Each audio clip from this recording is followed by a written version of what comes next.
Hi, OJ. I am a member of parliament, NP, as we all call it, and most think they know what that means.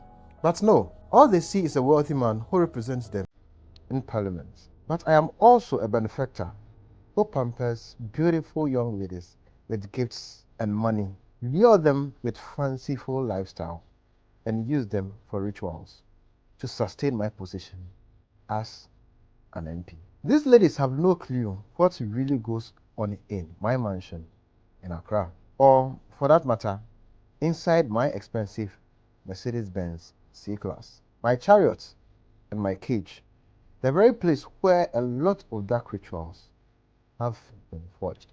I didn't embark on this path alone. Years ago, I went with a senior MP to undertake certain rituals in order to win political power. He didn't make it that far like I have. He couldn't stick to the rules, and the rituals turned on him.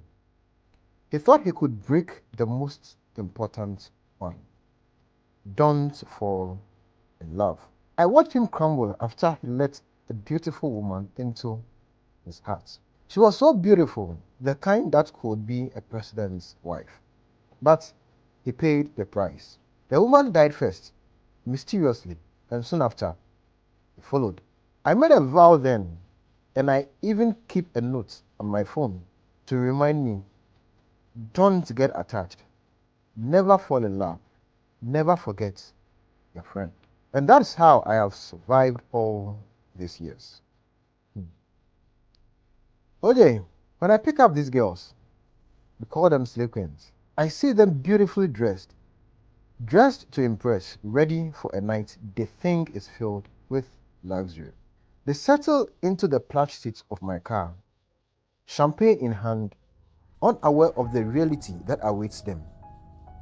They laugh, flirt, and lean in close, enjoying the thrills of it all. But when the time comes, my rituals begin. The snake, my silent accomplice, waits in my van. It feeds, demands its own ritual, and that's when I trap these slave queens. Now is the perfect time to hit the subscribe button, share, comment, and like the story. It's how you can help me keep bringing you more stories and confessions. Please subscribe.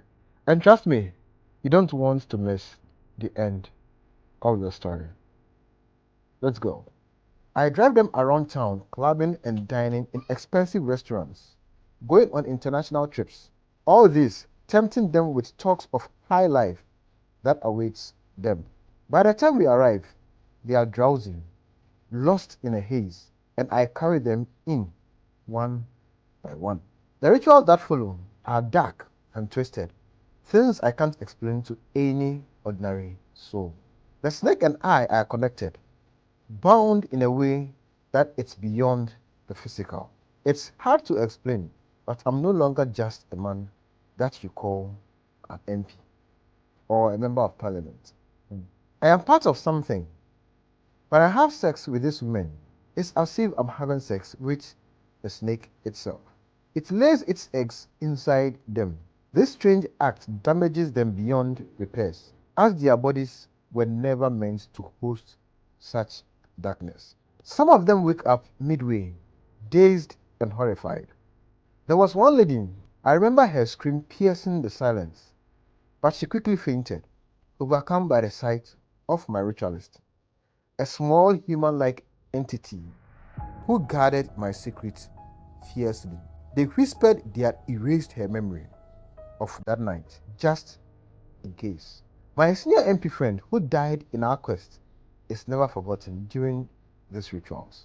He took me to the place in Benin and initiated me into this life, all in the quest for political power and to gain riches beyond my wildest dreams. Without him, I would just be another man working a 9 to 5, struggling to make ends meet. Now, as an MP, I am wealthy beyond measure.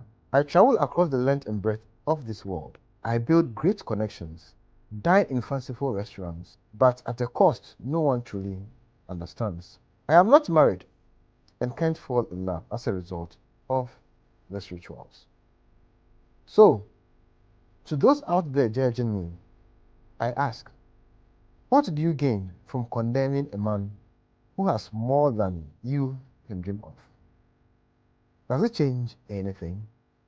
Here's another confession on how the rituals of Galamsey is eating him up slowly, like River Pla.